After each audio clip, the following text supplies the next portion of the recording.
Bienvenue sur Fragile, le podcast qui raconte l'île de Porquerolles aujourd'hui, à travers le regard et le portrait d'hommes et de femmes qui l'habitent, l'aiment et la font vivre. Comment sont-ils arrivés ici ? Comment voient-ils l'île évoluer ? Quel est leur endroit préféré ? Les souvenirs qui les ont marqués ?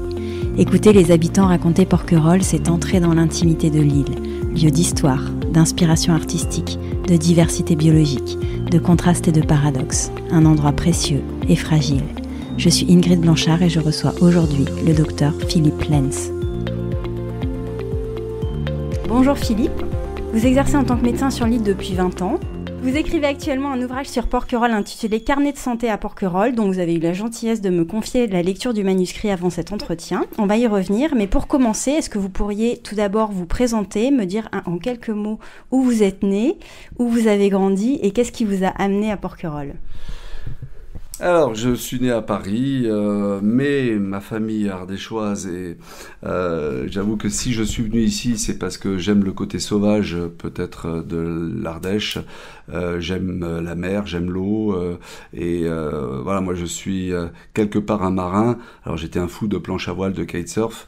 Ça y a fait aussi, c'est-à-dire que dans les 3 ans avant de m'installer, je faisais des remplacements un petit peu à droite à gauche.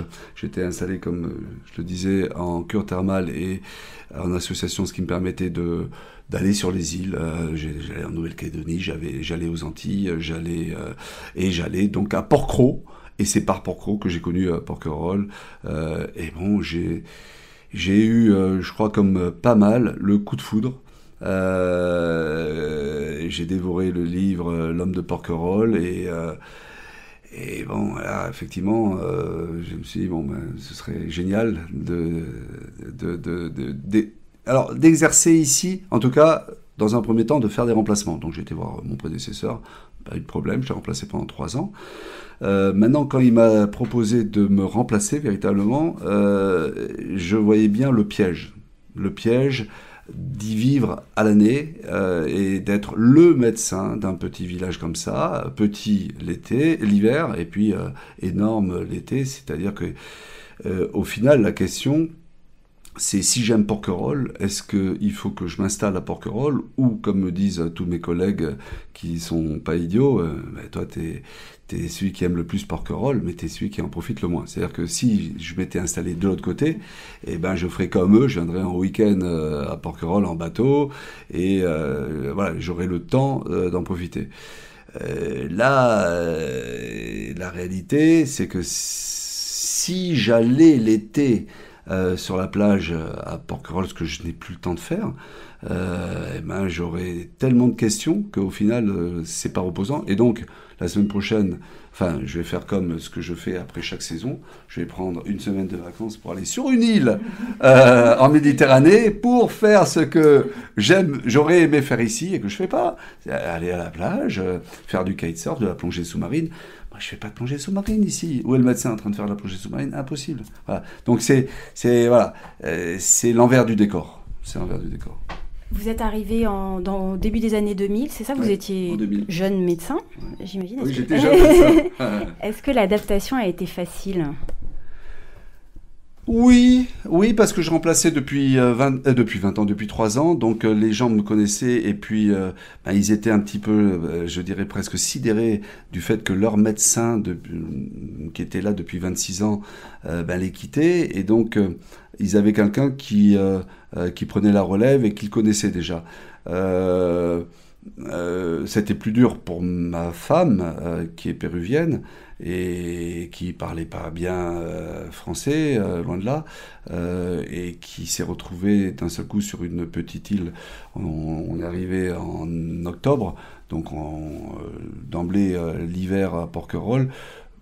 Pas toujours simple, parce que bon, là on n'est plus que 300-350 dans une barque, mais c'était facilité du fait que on avait un enfant qui allait à l'école ici. Enfin, il y a ce côté intégration et pratique. Voilà. Alors, pour ne rien cacher, en fait. Je suis pas arrivé en me disant bon ça y est, je vais faire toute ma carrière à Porquerolles. J'ai dit à Monica on va se donner 1 an et puis on verra bien. on verra bien. Et puis au final, ce qu'il y a, c'est qu'une patientèle, c'est pas une clientèle. C'est-à-dire que je peux pas, au bout d'un an, dire « Ah bon, ben, écoutez les gars, c'est bien mignon, mais je me barre. Voilà, j'ai pas trouvé mon équilibre. » Et non, j'ai entretenu des liens, je les ai construits et je peux pas laisser comme ça, comme si j'achetais, je vendais. Non. Donc petit à petit, je me suis laissé embarquer dans cette aventure. Vous m'avez permis de lire votre manuscrit, donc Carnet de santé à Porquerolles, en amont de cet entretien. Merci, je l'ai lu avec beaucoup de plaisir. Alors c'est un mélange d'impressions et de souvenirs personnels sur l'île, de références historiques et artistiques. C'est ponctué d'anecdotes truculentes. Ça raconte aussi bien sûr votre vie de médecin et on y trouve même un véritable manuel de survie. Comment survivre aux piqûres de méduses, de thon et d'oursins et autres espèces piquantes. Il y a tout un volet sur les plantes médicinales de Porquerolles. C'est à la fois tout à fait sérieux et précis, avec beaucoup de documentation, historique, médicale bien sûr, mais toujours teinté d'une pointe d'humour et même de poésie. C'est un ouvrage totalement inclassable, j'ai trouvé, et c'est ce qui en fait, à mon avis, tout son charme. La première question que j'ai envie de vous poser, c'est comment vous est venue l'idée d'écrire sur Porquerolles, et est-ce que vous preniez des notes, ou est-ce que vous êtes allé chercher dans vos souvenirs pour écrire cet ouvrage ? Alors en fait, je ne voulais pas écrire sur mon activité médicale. Il se trouve que je me suis amusé à écrire un livre de science-fiction que j'ai pas publié, mais en fait c'était une sorte de recherche personnelle. Et les touristes me posaient toujours les mêmes questions et je répétais toujours la même chose. Et d'ailleurs, c'est toujours pareil. C'est du style, non, vous êtes le médecin le plus chanceux de France. Il faut pas être malade pour venir vous consulter. Et au final, certains m'ont suggéré d'écrire aussi des anecdotes que je peux raconter comme ça, parce qu'effectivement, des anecdotes, je peux en avoir. Enfin, ma position amène à vivre des choses qui sont étonnantes. Et alors, au final, pourquoi ne pas en faire profiter les uns les autres ? Et finalement, quand je m'y suis mis, le livre, il était tellement dans ma tête que c'est sorti en 2-3 mois. En 2-3 mois, j'ai sorti ça, c'est venu tout seul. Et alors, si, j'ai quand même, en me documentant un petit peu, je me suis moi-même étonné de trouver tout cet historique sur un côté un petit peu hygiéniste de la région, et même de Porquerolles. Le tourisme, plus ou moins, est né ailleurs, pour s'étendre après sur la Côte d'Azur, ce qu'on a appelé la Côte d'Azur. Découvrir que Rabelais était venu documenter les herbes médicinales à Porquerolles, c'est intéressant. Moi, j'ai fait mes études à Montpellier, donc voilà, tout ça m'intéresse. Et puis, évidemment, vu qu'on me demande toujours comment on traite les piqûres de méduses, ça m'a permis aussi d'approfondir, d'aller chercher, voir si je faisais bien les choses et de proposer un schéma, piqûre de vive, piqûre d'oursin, voilà. Donc en fait, les anecdotes, vous les aviez tellement présentes à l'esprit qu'elles sont venues rapidement, et ensuite ça vous a donné envie de vous documenter et d'apporter de fait ce volet historique. Il y a des références à Simenon, il y a des peintures de Météro, je veux dire, vous mélangez un peu les styles, et cette forme justement un peu particulière, parce qu'on a vraiment à la fin tout un manuel de survie, et c'est très mélangé, il y a des rubriques, le saviez-vous, cette forme-là, elle est venue naturellement ou vous l'avez pensé également ? Ça nous vient peut-être de notre démarche dans les études. Dans les études, il faut pousser les choses pour bien les comprendre. Donc, le saviez-vous, c'est que ça m'étonne moi-même, et donc, je pose aussi la question aux autres pour leur apprendre. Mes internes, je leur demande toujours de pousser un petit peu la question. Voilà. Donc c'est peut-être plus là-dessus. Et puis, je crois que, voilà, en fait, ce bouquin, je l'ai voulu plaisant, léger, dans le sens, les gens, ils viennent en vacances, j'ai pas envie de leur bourrer le crâne formules complexes, de tous les problèmes aussi que je peux avoir dans mon activité professionnelle. J'ai censuré des choses, bien évidemment. Il faut que ce soit léger, plaisant et aussi informatif. Parce que, bon, c'est vrai que en ayant vécu 20 ans ici, je connais des choses et autant les faire partager. Et puis, au final, il y a encore pas mal de choses à découvrir. Ne serait-ce que notre milieu naturel. On vit dans un milieu naturel. Il faut le connaître, il faut le respecter. Et voilà, c'est ce que je rajoute au côté médical, bien que même, je trouve que c'est une extension de la médecine, c'est aussi la santé. Voilà. C'est-à-dire qu'on est dans un milieu qui est extraordinaire, qui respire la santé. C'est ce que j'ai voulu aussi faire passer. Ouais. Ce côté à la fois instructif et intéressant, enfin je veux dire, il est vraiment très documenté, très renseigné et très précis, et à la fois ludique et plaisant dans la lecture, parce que vous maniez bien l'humour, mais on y reviendra après.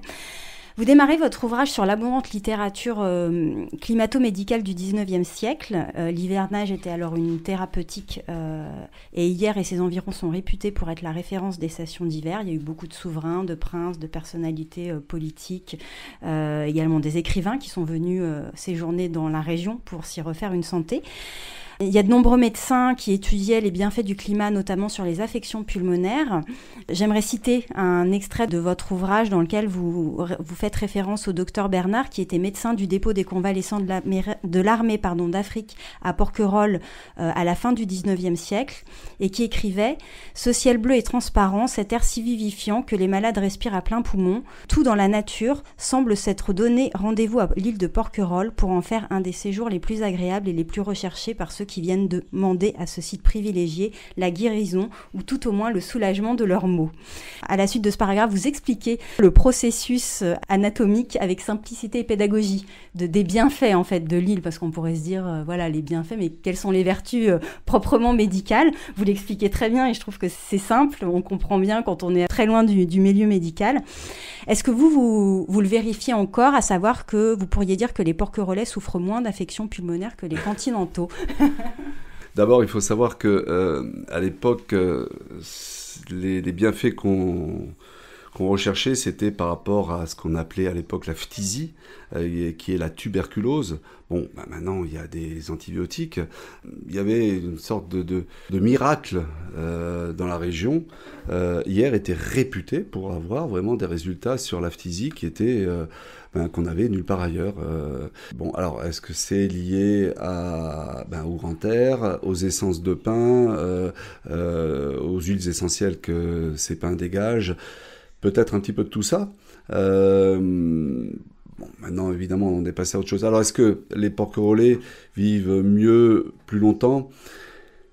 Je dirais moins que sur certaines îles au Japon, très clairement. J'ai envie de dire que peut-être on est dans un milieu extraordinaire et peut-être que nous-mêmes, Porquerolais, oublions d'en profiter.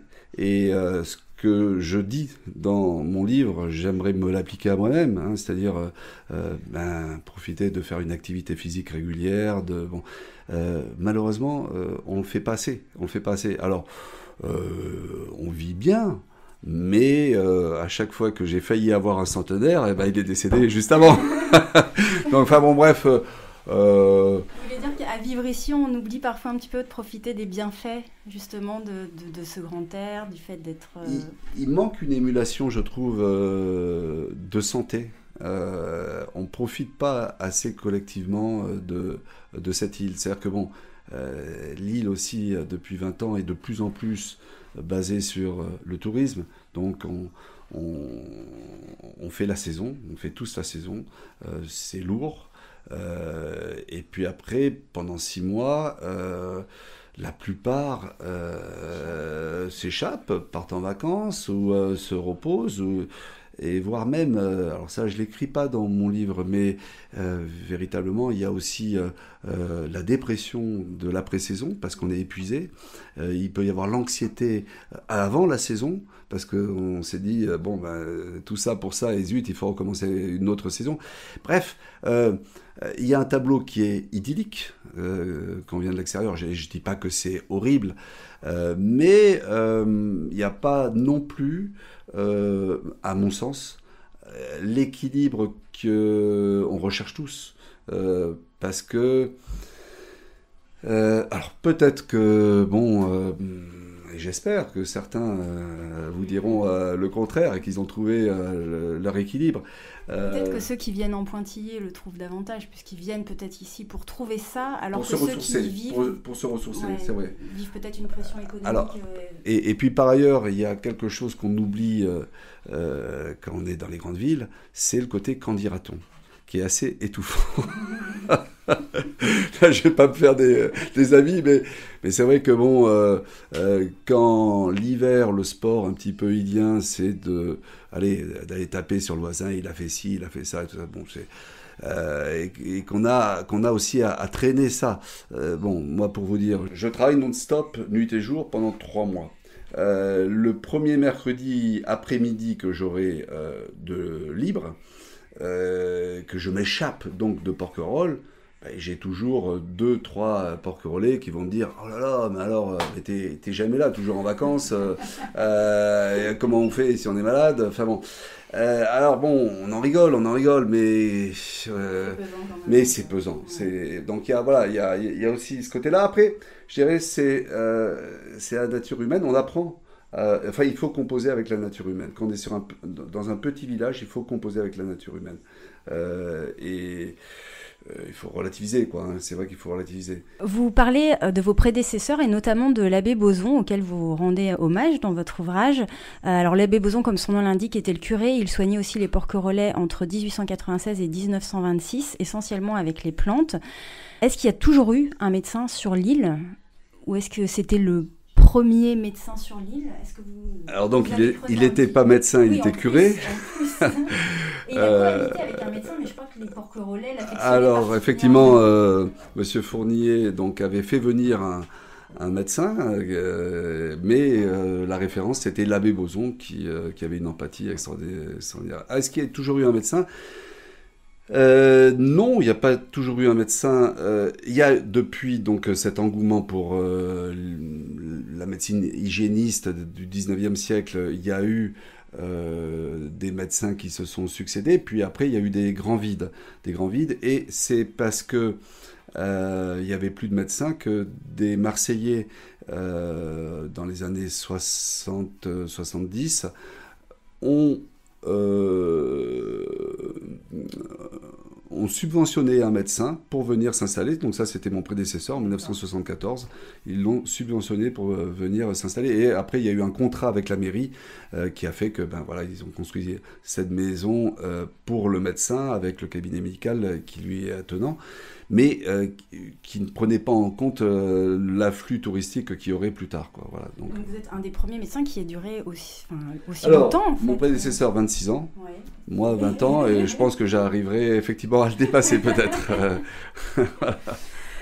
Vous glissez régulièrement dans votre ouvrage quelques épisodes choisis de l'histoire de l'île. Alors l'île qui a servi de bagne pour des jeunes enfants donc dans les années 1880.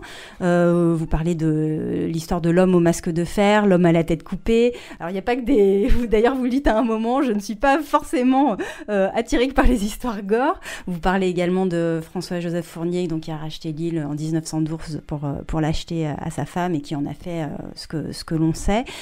D'où vous vient cet intérêt pour l'histoire ? Est-ce que c'est un intérêt pour l'histoire en général ou est-ce que c'est par le truchement de l'écriture de votre ouvrage que vous en êtes venu à vous intéresser à l'histoire de l'île ? Vous en avez déjà un petit peu parlé tout à l'heure, mais il y a beaucoup de références historiques. Est-ce que c'est une passion pour vous, l'histoire, ou est-ce que c'est vraiment parce que vous vous êtes penché sur l'île et que ça vous a intéressé d'aller creuser un petit peu plus loin ?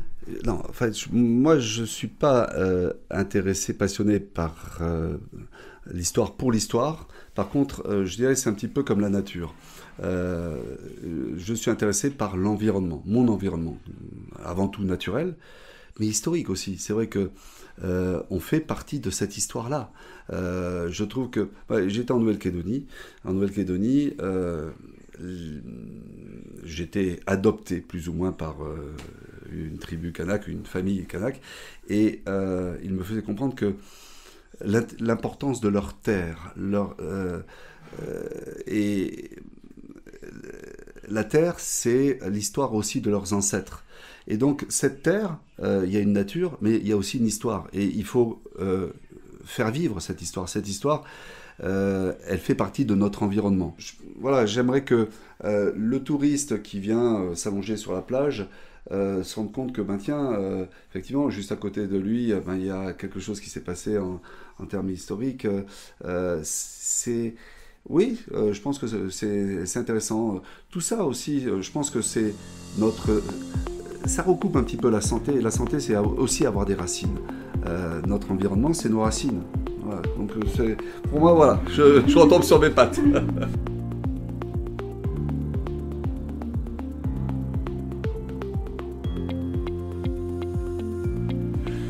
Consacrer tout un chapitre aux pathologies de l'été. Alors on en sort un peu là, mais je pense que vous en avez encore quelques-uns. Donc des coups de soleil aux piqûres de temps et vives et méduses, des gastro-entérites aux otités externes. Vous délivrez des conseils, mettez en garde contre quelques idées reçues, glissez même des recettes de grand-mère dont vous dites à vérifier.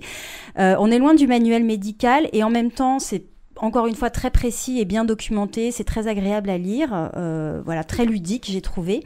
Est-ce que vous constatez qu'il y a eu des évolutions dans les pathologies constatées ces dernières années ? Alors peut-être même plus globalement, mais je pense que les pathologies d'été sont assez symptomatiques d'un phénomène qui est l'accroissement du tourisme sur l'île. Et je crois que c'est quelque chose auquel vous êtes sensible. Très nettement, j'ai vu fondre, et tant mieux, heureusement, j'en suis bien content, les infarctus. Véritablement, je crois que les quelques 5 premières années, c'était une trentaine d'infarctus en 3 mois. Je me rappelle une journée où j'avais 3 infarctus en même temps, et j'ai dit au SAMU vers qui je vais. Ils m'ont dit, tu vas vers le plus jeune, et les pompiers s'occupent du deuxième, et nous on envoie un hélico pour le troisième. Bon. C'était lourd, c'était chaud, c'était épouvantable. Je sais pas comment j'ai tenu les 10 premières années. C'était un combat de boxe, un vrai combat de boxe. Maintenant, l'organisation des urgences est beaucoup mieux organisée. Par ailleurs, les gens ont des médecins traitants. Il y a 20 ans, ça n'existait pas. Donc, ils gèrent mieux leur cholestérol, ils sont plus suivis. Enfin, j'imagine que tout ça y est pour beaucoup. Parce que actuellement, cette année, heureusement, je n'ai vu que 5 infarctus à peu près. Et 2 arrêts cardiaques, alors que je voyais des noyés, je voyais beaucoup plus de grosses pathologies il y a 20 ans. Beaucoup plus. Ça, c'est indéniable. Bon, pour le reste, non, c'est toujours un petit peu pareil, les piqûres de méduses, d'oursins, de machin, de trucs. Beaucoup moins de piqûres par une aiguille sur la plage. J'en voyais pas mal avant. Maintenant, tout le monde a bien pris conscience qu'il faut les jeter dans des containers spéciaux et tout. Et vraiment, je crois que ça fait 10 ans que j'ai pas été confronté à cette problématique. Et les affections liées à la pollution de l'eau, ça par contre, c'est quelque chose que... Oui, la pollution de l'eau, clairement, toutes les études montrent que là où il y a de la fréquentation humaine, il y a de l'Escherichia coli. C'est-à-dire, en fait, ce qu'on pourrait appeler péril fécal. Pour autant, quelle pathologie ça amène ? On n'a pas du choléra, on a des gastro-entérites, on a des otites externes. Alors, ce chapitre-là, c'est pour ça d'ailleurs que je n'ai pas encore sorti le livre. Je veux quand même le peaufiner un petit peu et puis en parler aux autorités compétentes et qui normalement sont censées gérer ce problème, analyser. Moi, très clairement, les jours où il n'y a pas de vent et où il fait chaud, j'ai plus d'otite externe que les autres jours. Alors, est-ce que c'est une grosse pathologie ? Non, mais enfin, ne serait-ce que sur la symbolique. On est dans un parc. Et je pense qu'il serait temps de faire comprendre que dans un parc et puis dans son environnement, il faut ramener un petit peu tout ce qu'on amène, quoi. Hein, voilà, il serait temps de le vivre comme ça. J'aimerais évoquer le style de votre ouvrage. Alors, j'ai beaucoup ri à sa lecture. Par certains aspects, notamment dans les scénettes qui vous montrent en exercice avec vos patients.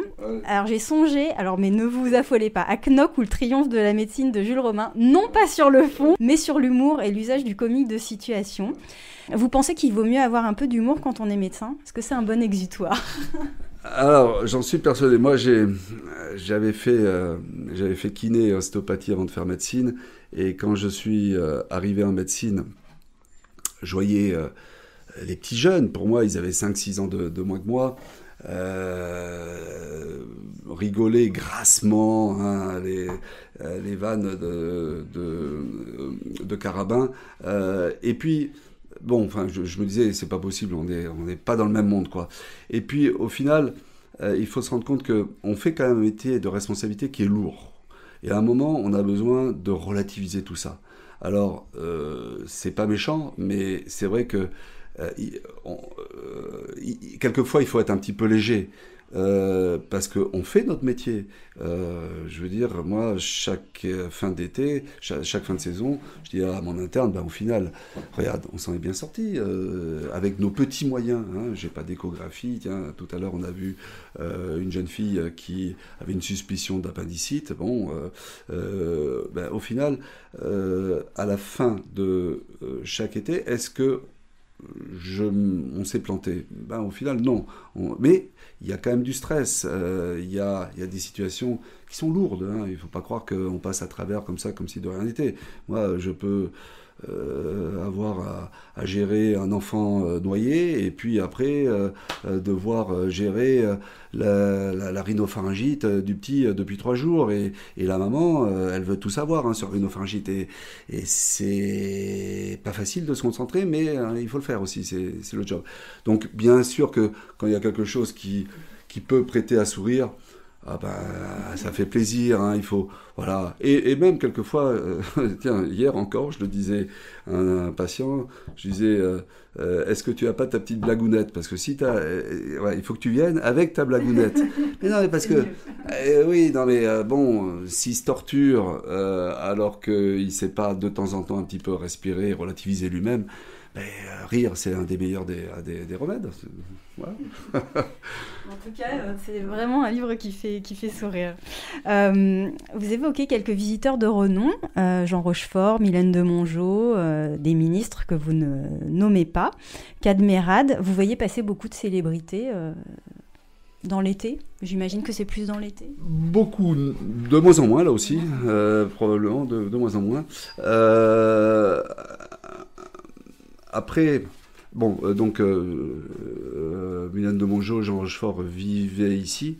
Ça m'a permis effectivement de les rencontrer, ça fait partie du charme de mon exercice à Porquerolles. C'est-à-dire qu'on peut être amené à rencontrer aussi des personnes assez hors du commun. Alors moi je cherche pas à collectionner, c'est pour ça que je ne vais pas citer les noms des gens que j'ai vus, c'est pas le propos. Soigner Zinedine Zidane ou un ministre, c'est quand même sympathique, hein, voilà, tout en restant à sa place.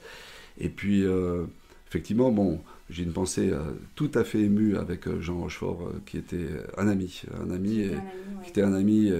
Il a vécu combien de temps Jean Rochefort sur Alors, en fait, il était marié à une fille de l'architecte, un architecte extraordinaire qui a inventé la terre armée. La terre armée, c'est Vidal, voilà. Donc, cet architecte a fait la maison qui maintenant a été reprise par Carmignac pour faire un musée d'art contemporain. Sa femme habite toujours sur l'île. Hein. Et donc ça, je l'ai connu pendant une quinzaine d'années. Et donc on a eu des fous rires. On a eu, j'aurais pu raconter pas mal de choses parce que c'était un grand comique, et il m'a fait des farces, voilà. Donc, ouais. Un de vos chapitres s'intitule « Le comble pour un médecin qui ne faille pas être malade pour aller le consulter ». C'est précisément ce qu'on se dit quand on attaque le raidillon en bas avec 39 degrés de fièvre ou après une chute de vélo. Alors il faut vraiment bien s'imaginer la chose quand on arrive ici et puis qu'on s'arrête vraiment dans la salle d'attente sous les eucalyptus. C'est une vraie expérience. D'ailleurs, quand vous écrivez à ce sujet, on a l'impression de vivre un peu dans une autre époque et vous qualifiez vraiment votre cabinet de brousse. Bientôt, alors je ne sais pas pour quand est prévue votre installation à la Villa du Commandant en bas. On l'attend, on l'attend tous. Néanmoins, après tous les souvenirs que vous avez ici, est-ce que ce cabinet ne va pas vous manquer un petit peu quand même ? C'est vrai. C'est l'ambivalence. Alors, d'abord, j'insiste bien, c'est pas mon cabinet. Oui. Non, mais c'est pas mon cabinet médical, c'est un cabinet municipal dans lequel j'exerce depuis 20 ans. Certes, ça me rappelle un petit peu la Nouvelle-Calédonie, donc quelque part, non seulement ça me déplaît pas, mais j'avoue que j'aime ce côté pittoresque et presque humain. Enfin bon, il y a en tout cas très ilien. Ok. Et puis d'un autre côté, moi j'ai ma charge et ma responsabilité de médecin urgentiste. Et quand vous voyez, bon, j'ai une interne, on pourrait travailler dans 2 salles de consultation. Là, il n'y a qu'une petite salle de consultation. Quand vous voyez que quelquefois il y a 4 camions de pompiers, que même pas un brancard ne peut rentrer dans ce cabinet, que bon, j'ai un patient qui est en train de vomir dans ma salle de bain, un autre qui est allongé dans la cuisine parce qu'il n'a pas pu arriver jusqu'aux toilettes, et l'autre qui est en attente dans la salle de séjour. Bon, ça devient minable, voilà. Donc ça, c'est la réalité, et donc depuis presque 20 ans, je demande à ce qu'il y ait un cabinet enfin accessible et fonctionnel. Et ça y est, il a été inauguré le 14 juin. Et je dirais, j'attends toujours. C'est le délai administratif qui fait que, a priori, après la saison, alors j'ajoute, voilà, par chance, il n'y a pas eu d'arrêt cardiaque cette année, mais quelque part, enfin, on en rigole, mais c'est bizarre. Alors, vous parlez plus globalement de votre métier de médecin, de son évolution, de la crise de la reconnaissance, d'une certaine forme parfois d'irrespect, la généralisation du tiers payant qui génère cet état d'esprit qui veut que ce qui ne coûte rien ne vaut rien, votre responsabilité professionnelle en tant que médecin, les déserts médicaux. Il y a un paragraphe également qui m'a vraiment intéressée sur le sacerdoce que les jeunes médecins n'acceptent plus. On en parlait justement tout à l'heure. C'est intéressant de voir en fait que la profession médicale, elle s'inscrit un peu dans un imaginaire professionnel dans le siège de celui du prêtre. Alors j'ai trouvé ça vraiment assez éloquent. Et bon, ça m'a invité à rechercher un petit peu et j'ai trouvé un rapport publié dans le bulletin de l'Ordre des médecins en 2004 par le docteur Jacques Mornat. Je ne sais pas si vous l'avez lu. Dans lequel il est indiqué que voilà, si les médecins revendiquent toujours l'idée de vocation, ils ne veulent plus faire le sacerdoce. C'est ce que vous disiez, pour des questions d'évolution sociale et démographique. Je pense que les jeunes médecins aujourd'hui, certainement deviennent médecins encore par vocation, pour la plupart, mais ne veulent plus vivre ce sacerdoce. Là, on va rentrer dans la fin de saison touristique. Vous allez prendre un petit peu de repos. J'imagine que, vous l'indiquez dans votre livre, il y a certains patients qui font un petit peu partie de votre famille, en quelque sorte. On sent quand même une proximité vraiment avec vos patients. Comment vous arrivez à gérer vos congés ? Vous me disiez tout à l'heure, il suffit que je parte un mercredi et on me dit « mais tu t'en vas, tu nous abandonnes ». Comment vous gérez vos départs, vos remplacements ? Est-ce que vous avez un temps important de tuilage ou en tout cas d'accompagnement du médecin qui vous succède ? Est-ce qu'il y a des gens qui ne peuvent pas vivre sans vous ? Comment vous gérez ça ? Parce que vous êtes un peu plus qu'un médecin, j'imagine, sur l'île. En tout cas, le fait d'être sur une île doit certainement vous conférer un statut autre que celui d'un médecin dans une grande ville. D'abord, sur le sacerdoce, je crois que si on fait ce métier, c'est qu'on a ça en nous. C'est-à-dire que y a-t-il un médecin dans l'avion? Je suis toujours le premier à y aller, ça m'est naturel. Quand on m'appelle à 2h du matin, je peux râler, mais j'y vais. J'y vais parce que j'ai ça en moi. Donc si on n'a pas cette fibre humaine, de compassion, bon, je crois qu'il faut faire un autre métier. Enfin, donc, ce sacerdoce, je pense qu'on l'a en nous. On l'a en nous. Mais le problème, c'est que les uns et les autres peuvent en abuser. Alors avant, quand on était le médecin d'un petit village, celui qui en abusait, on lui faisait comprendre une fois, 2 fois, 3 fois, ou 3 fois peut-être qu'on n'était plus son médecin. Bref, voilà, on lui faisait comprendre. À un moment, on lui faisait comprendre.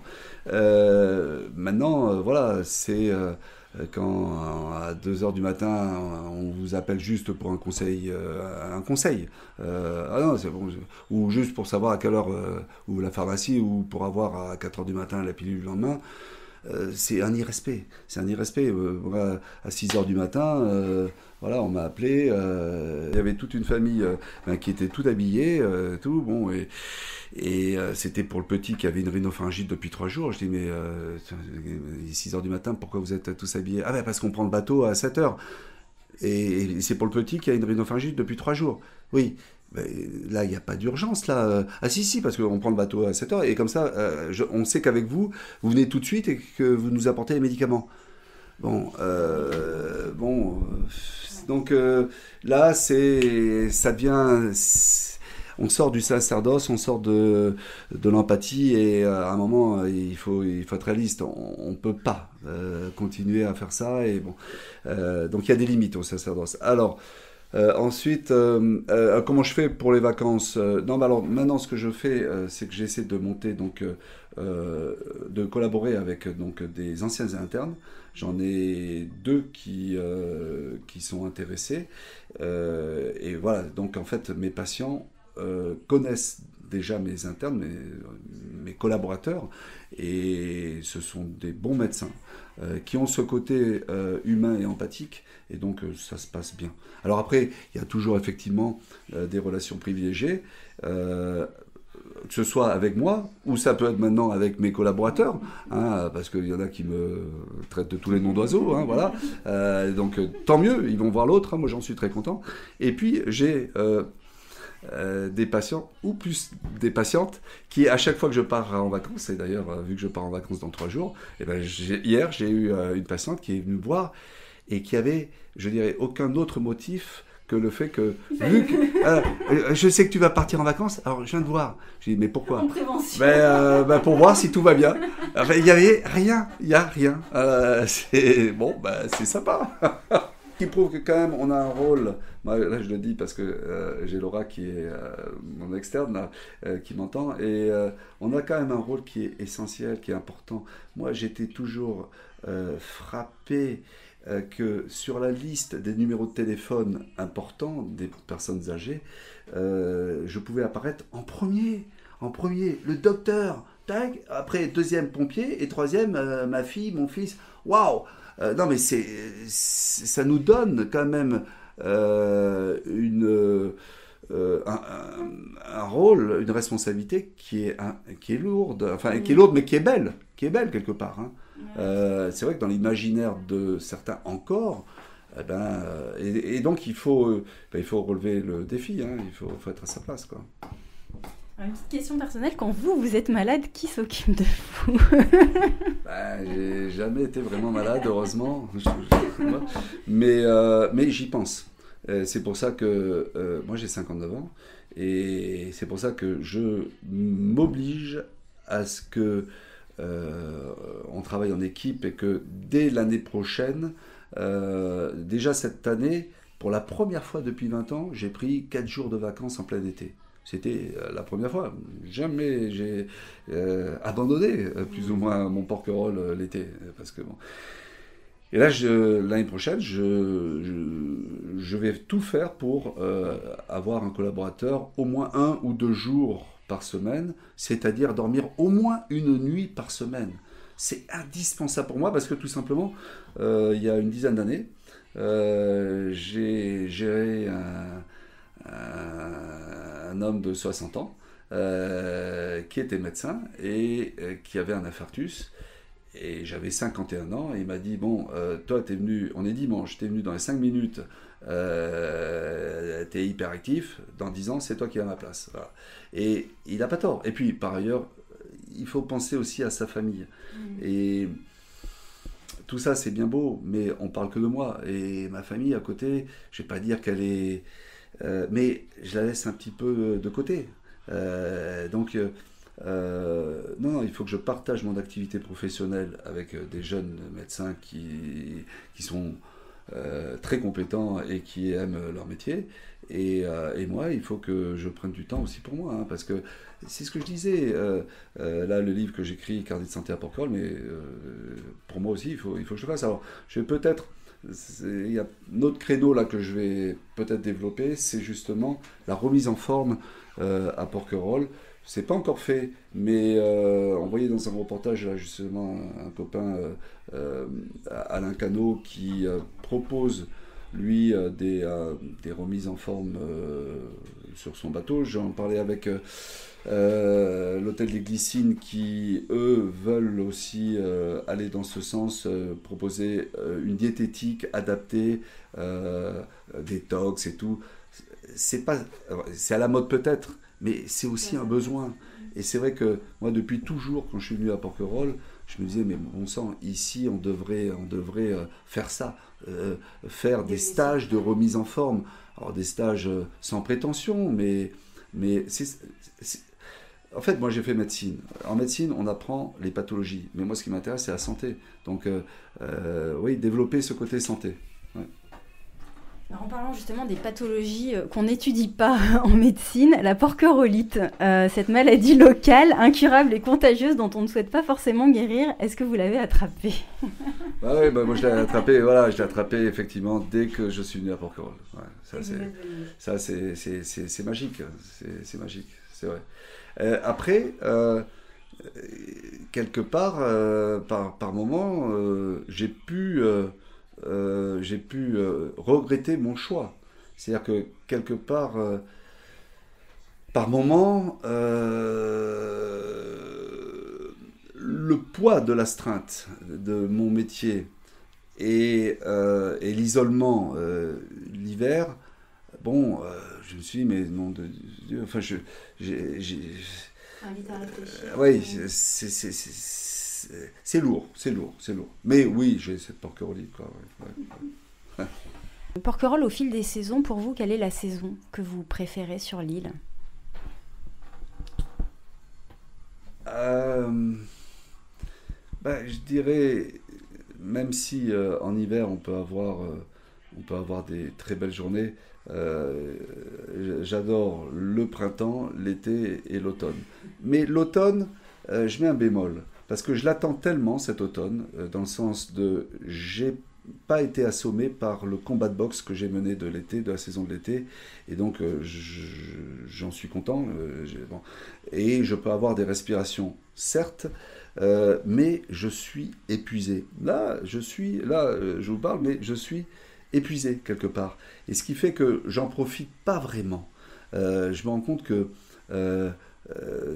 chaque année, ça arrive trop tard en fait. Chaque année, je me dis, allez, vivement septembre, octobre, que je puisse, moi aussi profiter de la plage, peut-être faire de la plongée sous-marine. Bon, alors d'abord, je suis d'astreinte jusqu'au 15 septembre, donc je peux pas m'absenter, je peux pas aller faire de la plongée là maintenant, ça c'est clair. Mais disons que peut-être le week-end du 22, je pourrais m'autoriser une plongée. Alors, d'un côté, j'ai un scrupule, parce qu'il y a encore du monde sur l'île, donc où est le médecin en train de faire la plongée, c'est toujours gênant. Et puis, je suis fatigué. Je mets au moins un mois et demi à m'en remettre. Ce qui fait que, non, le printemps et l'été, c'est ce que je préfère, franchement. L'été malgré tout. Oui, alors oui, parce que au final, je prends le rythme avec l'adrénaline qui me booste. Et puis, bon, j'ai quand même... je connais un petit peu tout le monde. Ce sont des habitués qui viennent. Donc, ce sont des amis ou alors ce sont des gens qui me remercie quand même pour ce que j'ai eu fait. Je pense que celui qui n'est pas content, ben, il reviendrait peut-être pas me voir. En tout cas, je dirais que l'été, j'ai quand même beaucoup de gens qui me remercient pour mon activité. Alors ça fait plaisir aussi quand même. Hein. C'est pas de l'ego, c'est la reconnaissance. Oui, ça fait plaisir. Oui, ça fait plaisir. Oui.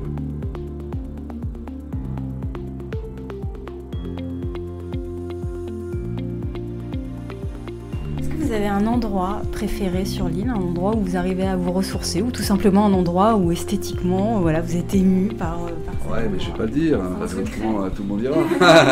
S'il est connu, vous pouvez le dire. Après, si c'est votre endroit secret... Non, mais bon, tous les porquerolais connaîtront une petite grotte sous-marine qui est magique. Mais ça, il ne faut pas le divulguer. Hein. Et d'ailleurs, c'est dangereux d'y aller à pied. Hein. Dangereux... Bon. Pour l'anecdote d'ailleurs, une fois, c'était mon anniversaire, j'avais pris en remplaçant pour avoir une journée tranquille. Je vais sur une petite plage qui est à côté de cette petite grotte, en me disant bon là personne ne me trouvera, hein, là c'est clair. Bon. Et bing paf, des gros rochers, des bons rochers tombent dans l'eau. 1, 2, 3, bon, au bout d'un moment, je contourne, je regarde, et il y avait 2 femmes qui descendaient dans la falaise, en plein milieu de la falaise, une falaise qui est très dangereuse, friable, attends, je vais le faire sortir. Ouais. C'est un papillon, hein, il va pas piquer. Et donc, j'ai dit à ces dames, surtout ne bougez pas. Et j'ai appelé les pompiers. Les pompiers, il a fallu leur indiquer où est-ce que c'était. Donc j'ai passé l'après-midi à gérer cette intervention. L'hélico, après, l'hélico est arrivé. Enfin bref, j'ai passé mon après-midi à gérer l'intervention.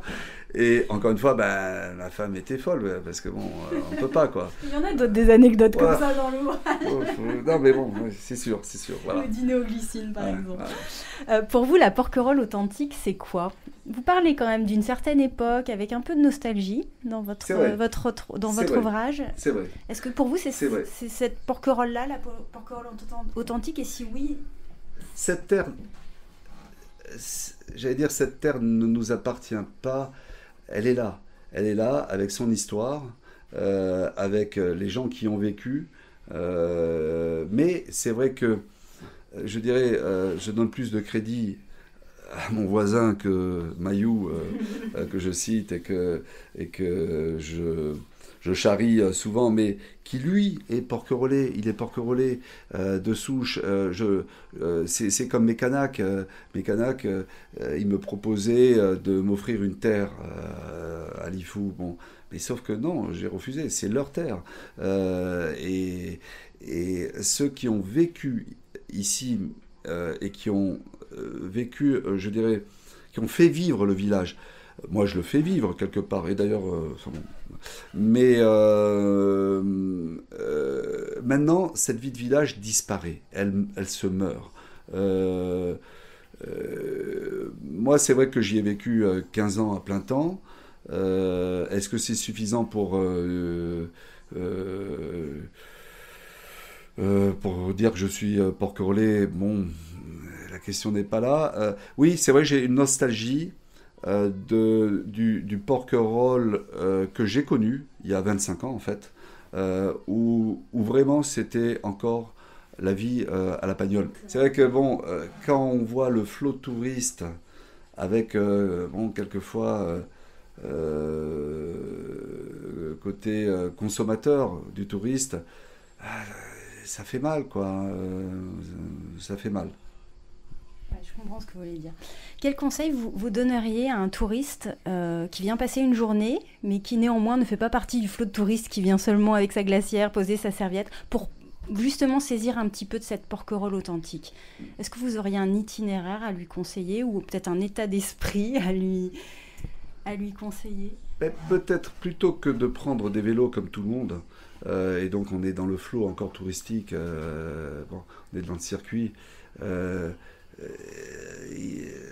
voilà, qui prennent 2 bâtons de marche, qui marchent dans la forêt avec ces chants de cigales, avec ces senteurs, et tout d'un coup on tombe sur des petites criques qui sont magiques, une eau qui est magnifique. Alors après, attention donc aux falaises qui sont fragiles, mais moi je préfère découvrir Porquerolles à pied. Le soir, alors si en plus ils peuvent rester le soir, eh ben le soir il y a un apaisement. Ça, je me suis demandé si j'allais écrire une journée type du médecin à Porquerolles. J'ai une question justement. Et je me rends compte que quand vers 18h, 19h, les flots de touristes partent, tout d'un coup il y a une sorte d'accalmie où déjà on retrouve un petit peu notre Porquerolles. Alors les faisans aussi retrouvent leur Porquerolles, ils sortent un petit peu de tous les bosquets, donc on voit des faisans à droite à gauche. Il y a un calme, un apaisement qui fait du bien. Peut-être que c'est ces soirées qu'il faut découvrir aussi, en sachant qu'il y a un bateau tardif à 23h30 ou 45. Je le prends pas parce que moi je suis de la Sainte. Donc on n'est pas obligé d'y passer la nuit. Donc prendre son bâton de marche. Voir les étoiles, parce que bon, voilà, il y a un ciel qui est extraordinaire. Goûter de cet isolement, quoi. Ouais. Alors en résumé, je vous demande pas de m'écrire une page de bouquin, mais une journée pour vous type. De l'été, ça ressemble à quoi? Encore une fois, c'est un petit peu moi, je me prépare toujours comme un combat de boxe. À tout moment, je peux être appelé sur un arrêt cardiaque. L'été. J'ai une petite lumière qui est toujours allumée. Et mon prédécesseur m'a dit, j'ai mis des années à me dire que j'allais pas être réveillé la nuit. Moi, au moindre bruit, oui, j'y vais, quoi. C'est vrai. Bon, donc le matin, je me lève entre 6h30 et 7h. Parce qu'il y a 1 heure de préparation, ne serait-ce que pour moi. Et puis, à partir de 7h30, 8h, ça y est, ça va commencer à sonner.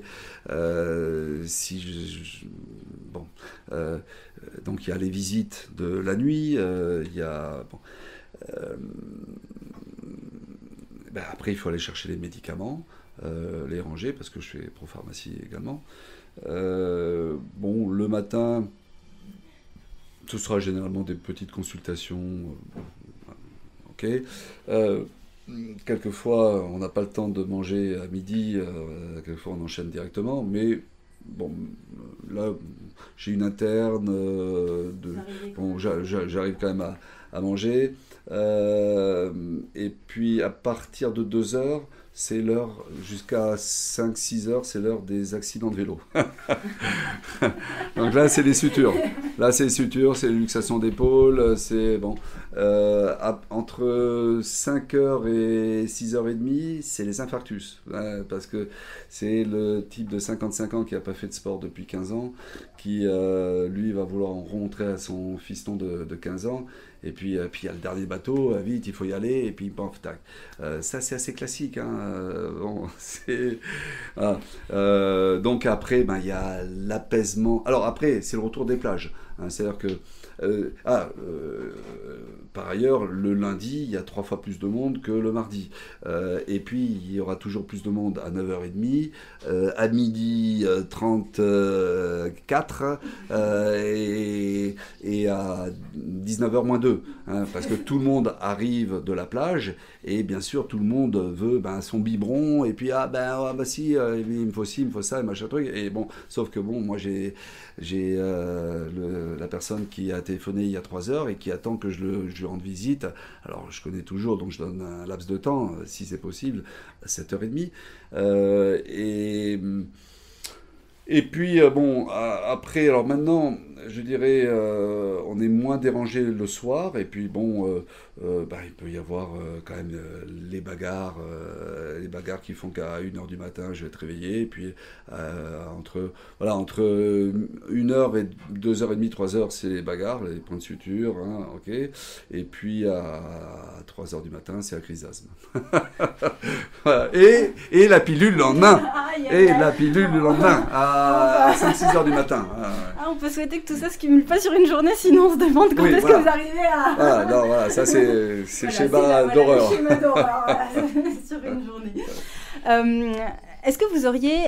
Alors, vous en racontez plein dans votre livre, mais est-ce que vous auriez un souvenir ou une anecdote vraiment marquante de votre vie sur l'île qui vous vient comme ça à l'esprit ?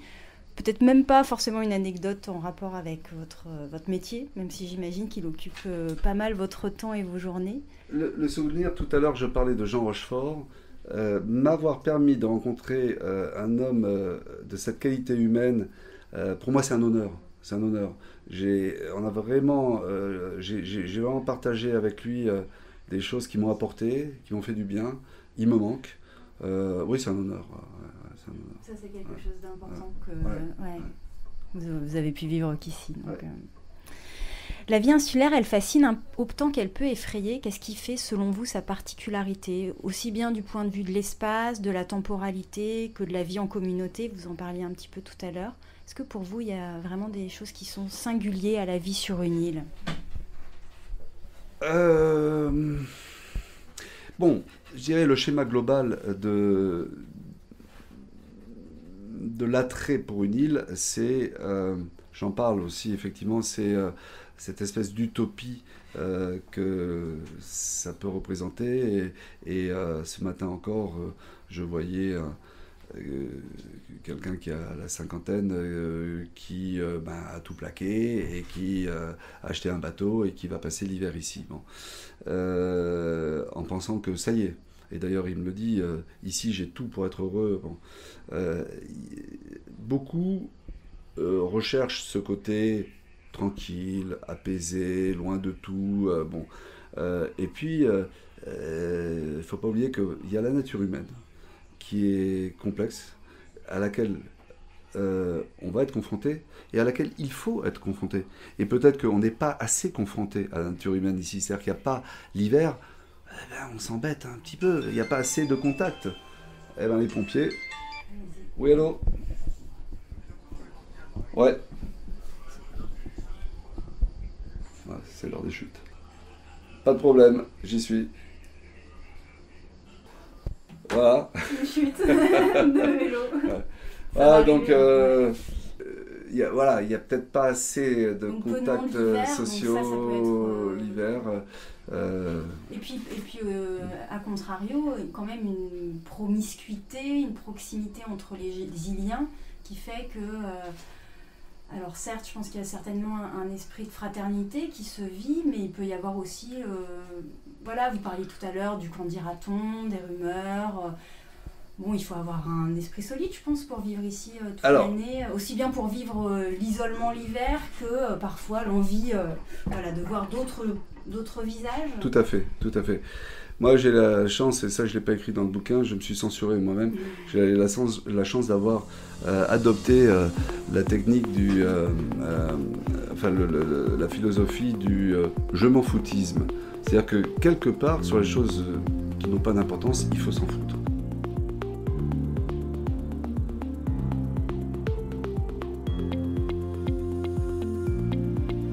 La vie insulaire et justement Dédé Mayou, votre voisin, qui disait, en référence à l'île l'hiver qui revêt un tout autre visage, on dit qu'il faut avoir passé 1 ou 2 hivers sur l'île pour vraiment prétendre connaître la vie réelle sur l'île.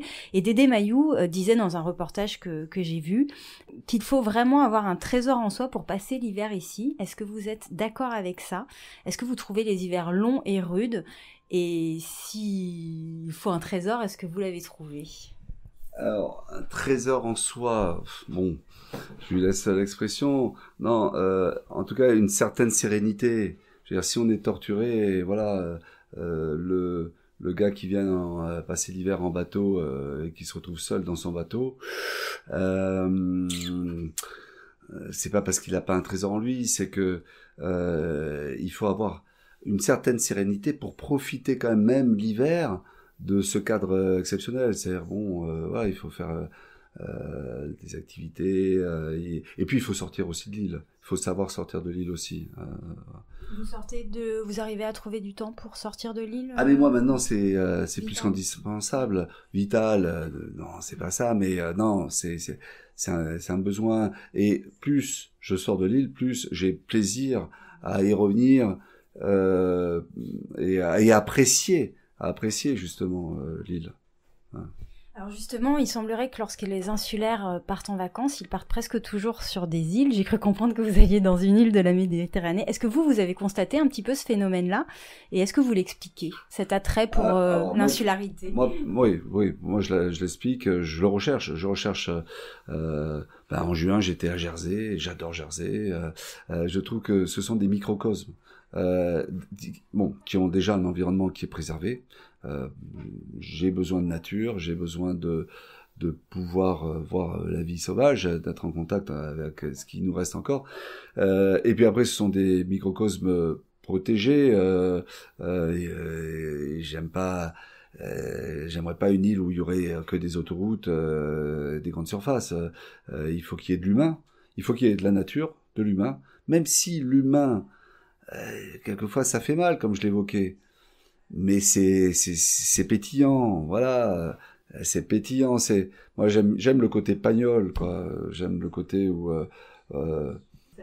moi quand on me propose Las Vegas, aïe, surtout pas, c'est le cauchemar.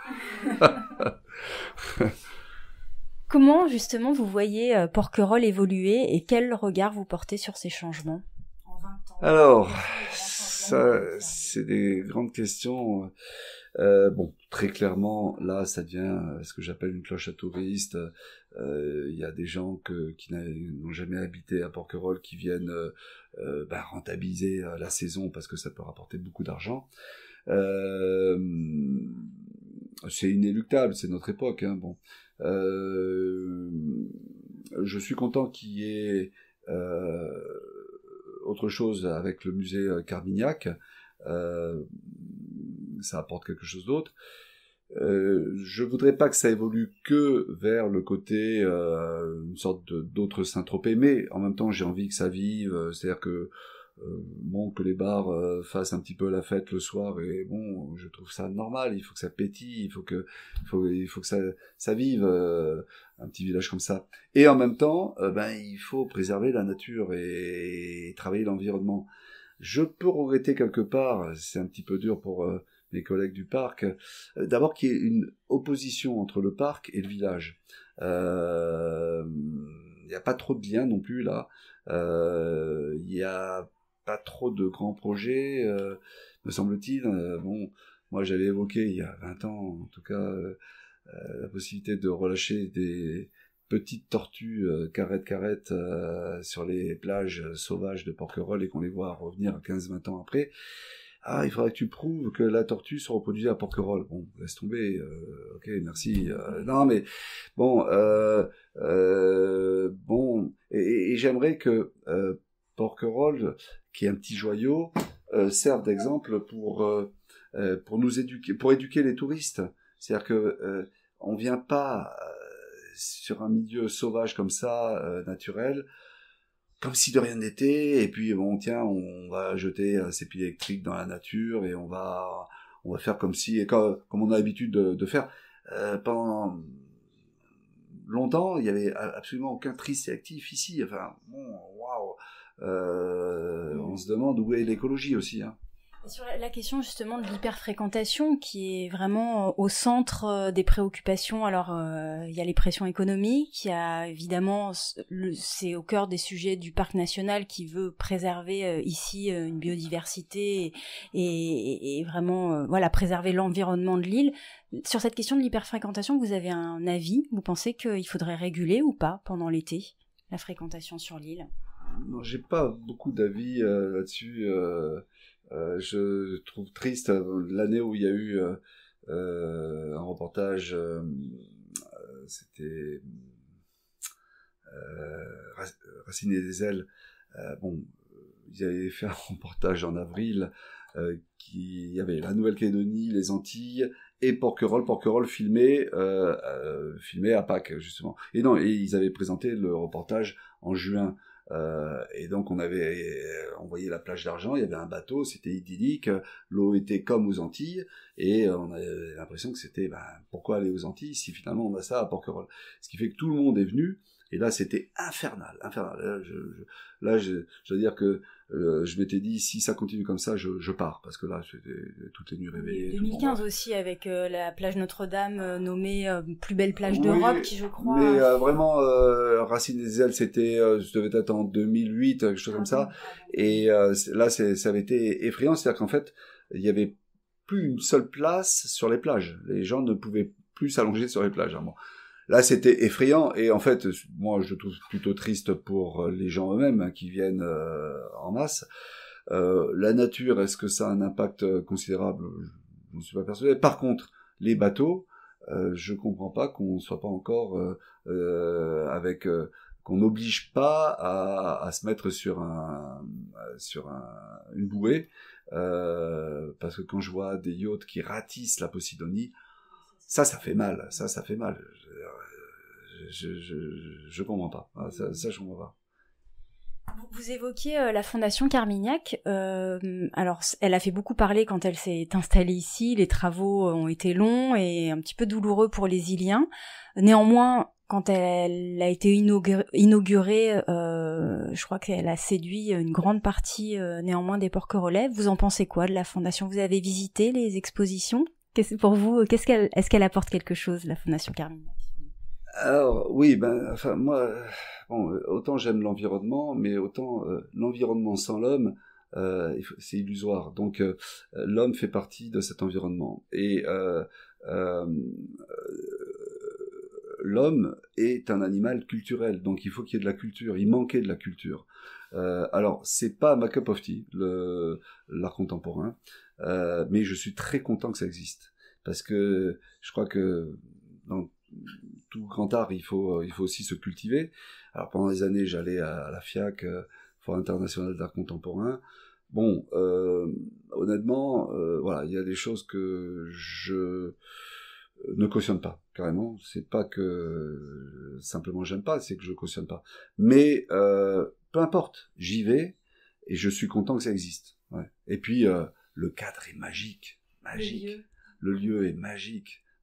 Donc, ne serait-ce que s'il y a quelques œuvres qu'on admire, voilà, c'est super. Non, moi je suis content. C'est vrai qu'on peut y aller aussi bien pour le lieu que pour les œuvres qu'on peut y observer. Et puis merci à l'équipe justement qui en plus fait vivre ce lieu et Porquerolles, et qui nous invite à des concerts, à des choses off en dehors du. Ouais. Actuellement, je crois qu'il y a Barbara Carlotti. Je sais pas si vous avez eu l'occasion, peut-être pas d'en profiter. Cet été, j'ai pas eu l'occasion de voir grand-chose, mais ce que j'ai vu m'a ému. Ouais, c'est vrai qu'ils font des belles représentations, et puis ils invitent les gens à venir gratuitement dans la villa, et également ils font ça sur la place du village. Il y a eu des spectacles dedans, c'était très très chouette. Ça fait 20 ans que vous êtes sur l'île. Il y a eu des ateliers de prospective qui ont été réalisés, je sais plus si c'était il y a 1 ou 2 ans, où on demandait un petit peu pour vous, dans Porquerolles, dans 30 ans, à quoi ça ressemblera. Je sais pas si vous aviez vu l'exposition au Jardin Emmanuel Lopez.